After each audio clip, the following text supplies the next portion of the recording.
From New Delhi, you're watching DD India Live, India's voice to the world. I'm Mark Lynn. Coming up in the next 30 minutes. India and Ghana agree to elevate bilateral relationship to the level of a comprehensive partnership. The Prime Minister says both nations stand united in the fight against terrorism.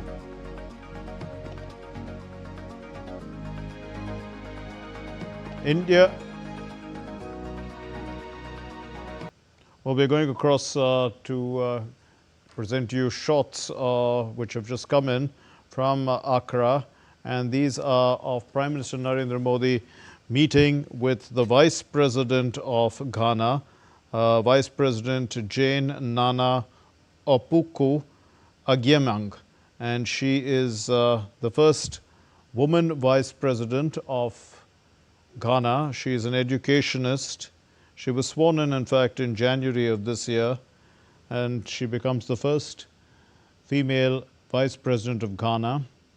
She has an illustrious record of education. She has been the first woman to be a Vice Chancellor of a university in Ghana, and that was one of the top universities. In fact, it is the top university in Ghana and the whole of the Western Africa, the University of Cape Coast. She headed the Department of English there. She has a PhD in English literature and has been a well-known face for her country. She had moved also from there to become the Chancellor of the Women's University in Africa in Harare in Zimbabwe from 2018 to 2024 before taking over as the office of the Vice President of Ghana.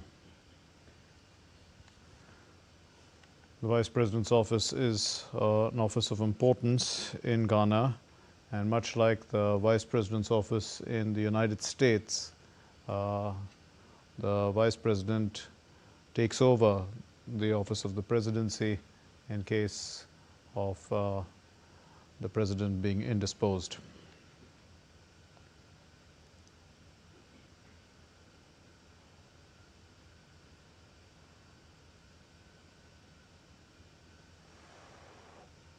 This meeting took place earlier in the day. Prime Minister, as we know, was also accorded with the honor of the office of the Order of.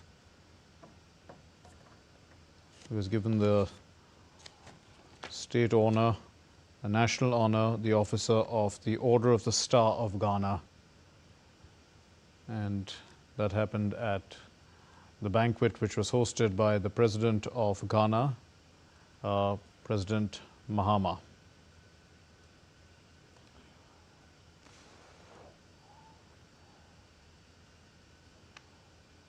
Prime Minister Narendra Modi there meeting with the Vice President of Ghana, Vice President Jane Naana Opoku Agyemang. Now, Prime Minister Narendra Modi held talks also with the President of Ghana, the two principals of this meeting, John Mahama. This happened in Accra a little earlier in the day. The two leaders had met in restricted and delegation level formats. They held wide-ranging talks, and the two leaders held discussions as well on a wide range of issues.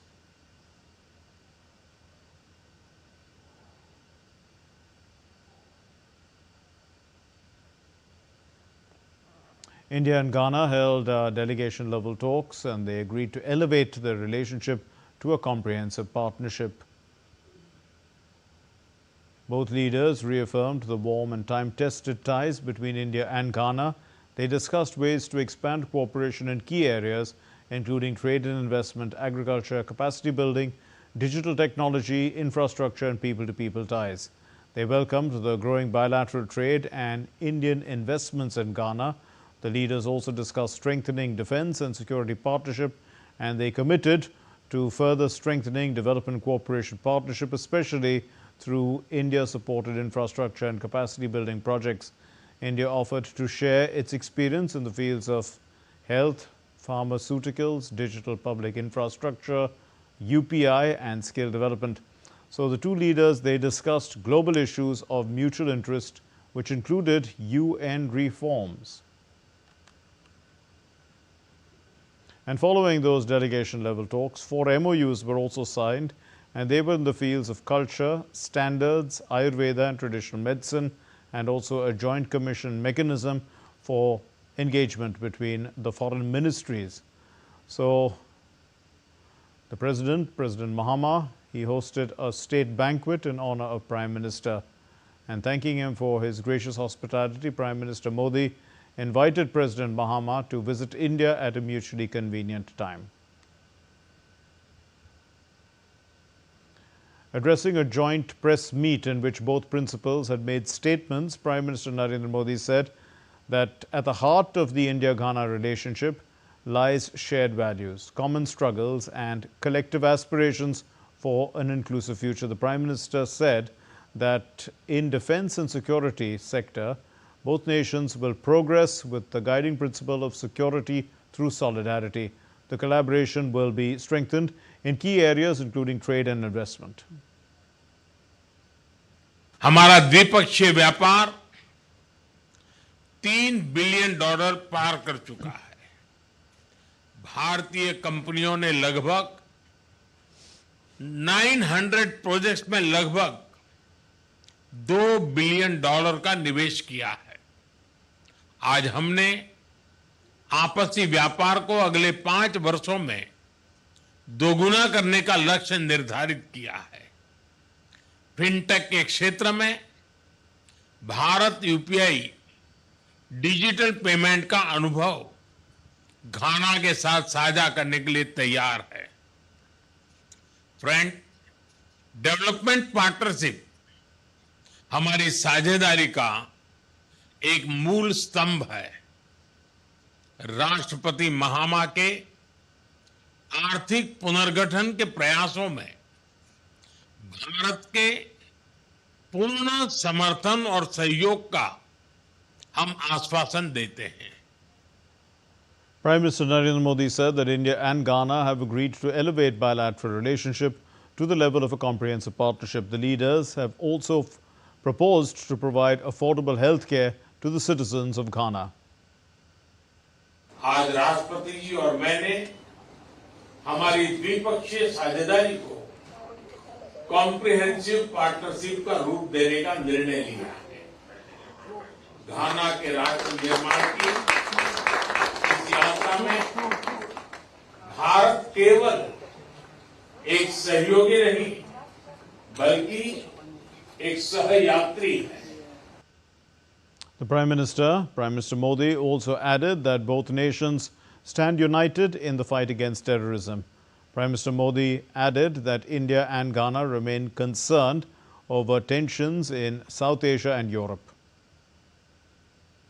हम एक मत है कि आतंकवाद मानवता का दुश्मन है। आतंकवाद के खिलाफ हमारी लड़ाई में सहयोग के लिए हम गाना का आभार प्रकट करते हैं। इस संदर्भ में हमने काउंटर टेररिज्म में आपसी सहयोग को और मजबूत करने का निर्णय किया है। यूएन रिफॉर्म्स को लेकर हमारा दृष्टिकोण एक जैसा है। पश्चिम एशिया और यूरोप में चल रहे कॉन्फ्लिक्ट को लेकर हम दोनों ने गहरी चिंता व्यक्त की है। हमारा मानना है कि यह युद्ध का युग नहीं है। डायलॉग और डिप्लोमेसी से ही समस्या का समाधान होना चाहिए। In his press statement, President of Ghana, John Mahama, he said that India and Ghana will further strengthen ties in multiple sectors, including in traditional medicine and culture. Sides have engaged in significant discussions to deepen cooperation across various sectors of our economy, including agriculture, energy, manufacturing, infrastructural development, human resources, and health, amongst others. On the strength of the successful engagements, we have had a number of memoranda of understanding have been signed between Ghana and India to give impetus to our commitment and aspirations for sustained and enhanced cooperation. And these include the Memorandum of Understanding on the establishment of a permanent joint commission between our two countries, the Memorandum of Understanding between the Institute of Traditional and Alternative Medicine and the University of Health and Allied Sciences in Ho, Ghana, and the Institute of Teaching and Research in Ayurveda, Ministry of Ayush, Government of India. We've also signed an MOU on cultural exchange between our two countries, and also an MOU between the Bureau of India Standards and the Ghana Standards Authority. He added that PM Modi's visit comes at a crucial time for Ghana, which is undergoing economic restructuring. He said that India and Ghana will work on enhancing trade and investment that will boost the economy. Both countries will work to deepen economic and investment relations at a time that Ghana is undergoing economic restructuring due to the debt treatment we're undergoing and the IMF program. Going forward, Ghana and India intend to pursue these engagements through diplomatic mechanisms, including Foreign Office consultations with each other, as well as the Permanent Joint Commission for Cooperation, to give effect to the intended outcomes of our engagement for mutual benefit. Prime Minister Narendra Modi was conferred with the National Honour of Ghana, the Officer of the Order of the Star of Ghana, by the President of Ghana, John Mahama. This is in recognition of his distinguished statesmanship and influential global leadership. Accepting the award on behalf of 1.4 billion Indians, the Prime Minister dedicated the honour to the aspirations of the youth of India, its cultural traditions and diversity, and to the historical ties between Ghana and India. Prime Minister thanked the people and the government of Ghana for this special gesture. राष्ट्रपति जी द्वारा गाना के राष्ट्रीय award the officer of the order of the star of गाना से सम्मानित किया जाना मेरे लिए अत्यंत गर्व और सम्मान की बात है। मैं राष्ट्रपति महामा जी, गाना सरकार और गाना के लोगों का हृदय से आभार प्रकट करता हूं। मैं इस सम्मान को 140 करोड़ भारतीयों की ओर से विनम्रता के साथ स्वीकार करता हूं। यह सम्मान मैं हमारे युवाओं की आकांक्षाओं को, उनके उज्जवल भविष्य को, हमारी समृद्ध सांस्कृतिक विविधता और परंपराओं को और भारत गाना के ऐतिहासिक संबंधों को समर्पित करता हूं। And here's a recap. Prime Minister Narendra Modi met with Ghana's Vice President Jane Naana Opoku Agyemang during his visit, and the two leaders had greeted each other warmly and they held productive talks. Earlier in the evening, Prime Minister Narendra Modi landed in Accra, the capital of Ghana, on the first leg of his five-nation tour. In a special gesture, the President of Ghana, John Mahama, had himself received Prime Minister Modi at the airport, where he was given a traditional welcome.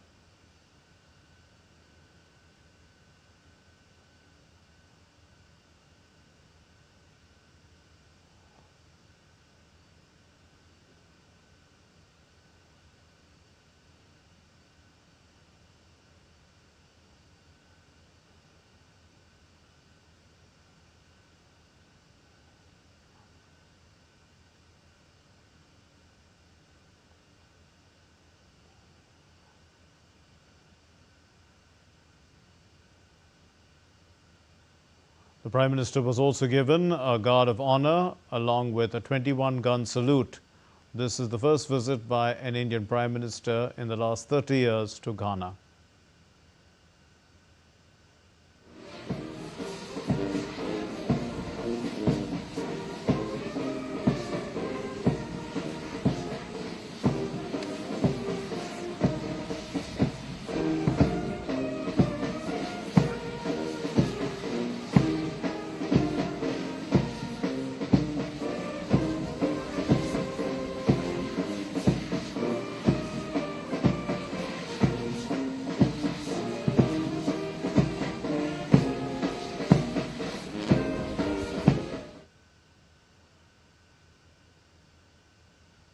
The President of Ghana, John Mahama, also welcomed Prime Minister Narendra Modi at the airport lounge on his first ever bilateral visit to the nation. The Prime Minister, in a post on X, said that he was honored by the special gesture of President John Mahama for welcoming him at the airport. The Prime Minister said that both nations looked forward to working together to strengthen the long-standing relationship and to explore fresh avenues of collaboration.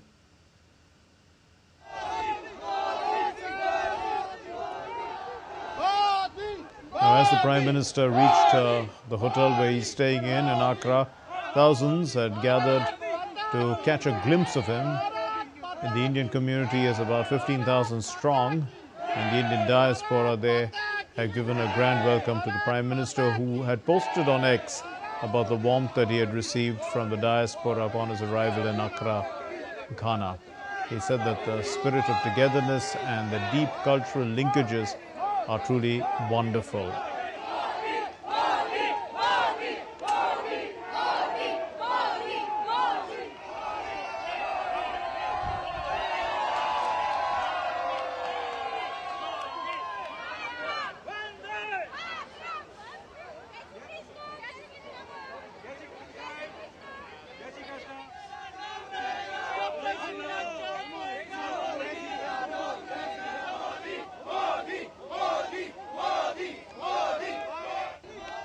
And on Prime Minister Narendra Modi's visit to Ghana, the Secretary Economic Relations in the Ministry of External Affairs, Damu Ravi, he provided a detailed account of the visit. He said that both leaders acknowledged the historic significance of the occasion as it marks the first visit by an Indian Prime Minister to Ghana in over 30 years. Now, both the leaders acknowledge that this is a historic visit for the fact that this visit is taking place at the Prime Minister level from India after 30 years.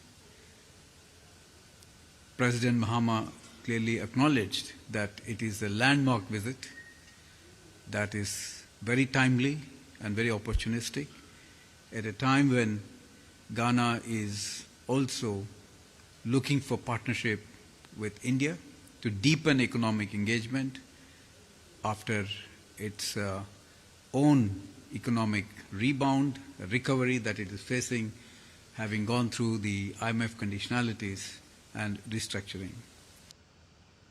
He also highlighted the shared concerns over the global impact of terrorism, and President Mahama expressed strong solidarity with India, unequivocally condemning the recent terror attack in Pahalgam, and he reaffirmed Ghana's support for India in its fight against terrorism. Concern for the way terrorism is affecting the world, President Mahama clearly expressed solidarity with India. He condemned the Pahalgam terrorist attacks, and he was very clear and unequivocal in his support for India and the solidarity in the fight against terrorism. Now shifting focus, speaking to the press in Washington, D.C., India's External Affairs Minister, Dr. S. Shankar, he provided insights into his meeting with the U.S. Secretary of Defense, Pete Hegseth, and his participation in the Quad Ministerial Dialogue. Dr. Shankar said that the Quad ministers unanimously agreed on the objective of strengthening strategic stability in the Indo-Pacific region. We all agreed strongly that our goal in the Quad was to strengthen strategic stability in the Indo-Pacific. And this meeting, the discussions were largely devoted to enhancing delivery on various initiatives and projects. As is the practice on such occasions, we had a very open, very freewheeling discussion on regional issues of the Indo-Pacific. A lot of that was a granular analysis of different situations, different issues of the Indo-Pacific itself. But again, in the light of recent developments, it was natural that we also spend some time discussing the Israel-Iran conflict, also what the US had done in Iran. On the bilateral front, Dr. Shankar said that he had a productive meeting with the US Secretary of State, Marco Rubio. In terms of my bilateral meetings, I had a good session with Secretary Rubio. And we essentially did a stock taking of the last 6 months and, what do we do to go, look ahead. And this included a discussion on trade and investment, on technology, on defense and security, on energy, and on mobility. US President Donald Trump said that Israel has agreed on the terms of a 60-day ceasefire in Gaza and warned Hamas to accept this deal before conditions worsen. President Trump's announcement raised hopes for a temporary halt to the ongoing conflict. His declaration comes amid the rising international pressure also to bring an end to the Israeli-Hamas conflict, which has resulted in thousands of casualties in the region. Here's the report.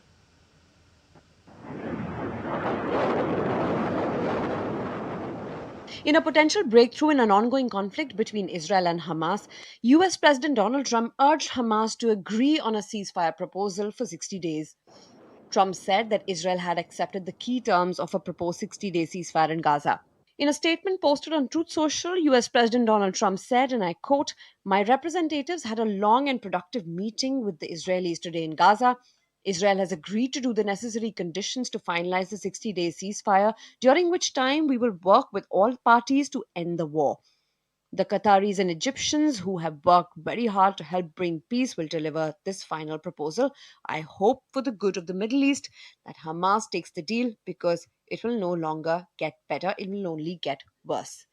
There was no immediate comment from Israeli officials on Trump's post. However, responding to Trump's statement, Hamas said that it is ready for a ceasefire, but it must put an end to war in Gaza. Trump's announcement came after Israeli Prime Minister Benjamin Netanyahu's scheduled visit to White House on July 7. The president's declaration comes amid rising international pressure to bring an end to the Israeli-Hamas conflict, which has resulted in thousands of casualties and humanitarian destruction in the region. He wants it to. I will tell you. He's coming here next week. He wants to end it too.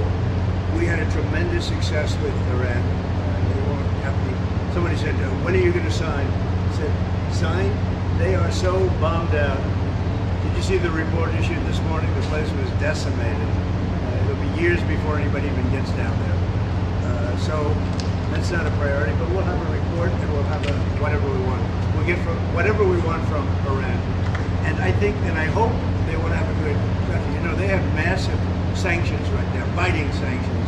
It's going to be very hard for them to do anything with those sanctions. And Strike a deal. Well, he wants to. I can tell you he wants to. And I think we'll have it. I think we'll have a deal next week. The end of Israel's 12-day war with Iran has also provided a window of opportunity for the ceasefire deal. Once again, Donald Trump is keen to add another peace agreement to a series of recent deals that he has brokered. Hamas delegation is expected to meet with the Egyptian and the Qatari mediators in Cairo to discuss the proposal. Throughout the nearly 21-month-long war, ceasefire talks between Israel and Hamas have repeatedly faltered over whether the conflict should end as part of any deal. Meanwhile, Israeli military captured a terrorist cell operated by Iran in an operation in southern Syria.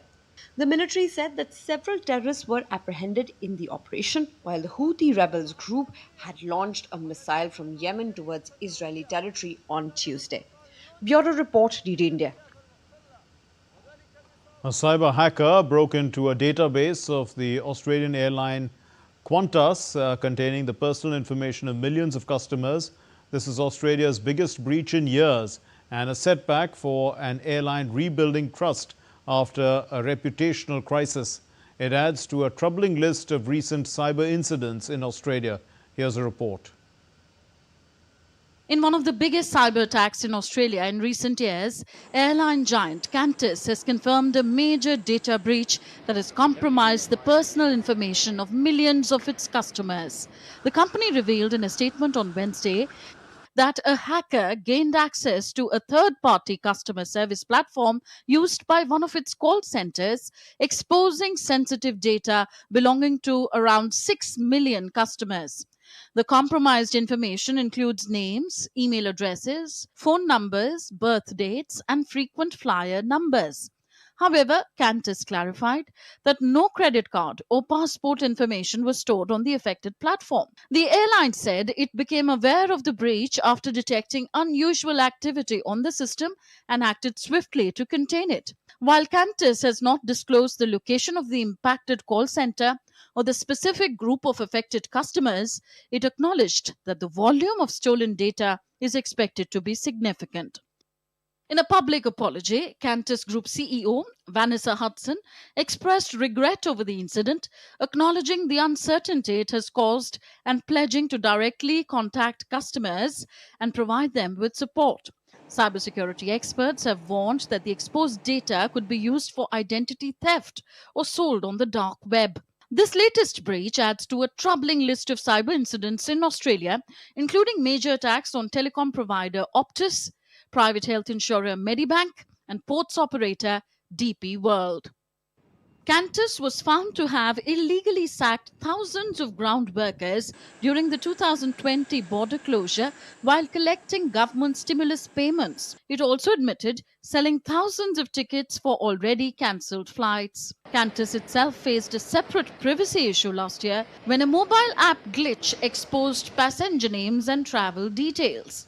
The airline has notified Australia's National Cybersecurity Coordinator and continues to investigate the breach. So far, no hacking group has claimed responsibility. Bureau Report, DD India. Wimbledon news now, and the top seed Sabalenka outclassed Mari Buskova 7-6, 6-4 to reach the third round of Wimbledon on Wednesday. The three-time Grand Slam champion from Belarus, who has a golden chance to claim her first Wimbledon title with several seeds losing early, led the tiebreak after a couple of errors from Buskova and wrapped up the first set with a forehand winner. An untimely error by Buskova gifted Sabalenka the break in the fifth game of the second set, and there was no looking back from there, with the twice semi-finalists holding firm to close out the win. Madison Keys eased past Olga Danilovic 6-4, 6-2 to reach the Wimbledon third round. The Australian Open champion is on a hunt for further Grand Slam glory at the All England Club and could become the first woman since the great Serena Williams to win those two majors in the same season. Next up for Keys is the match against Germany's Laura Singmund. That's all we have in this edition of DD India Live. Let's know your thoughts on the news of the day. For those of you on the go, get the latest news and updates from India and across the world on the DD India mobile app. It's available on Android and iOS platforms. Scan the QR code and download it now. We'll be back with more news as it breaks here on DD India. I'm Mark Lynn from all of us here in Delhi. Thank you for watching DD India Live. Namaskar.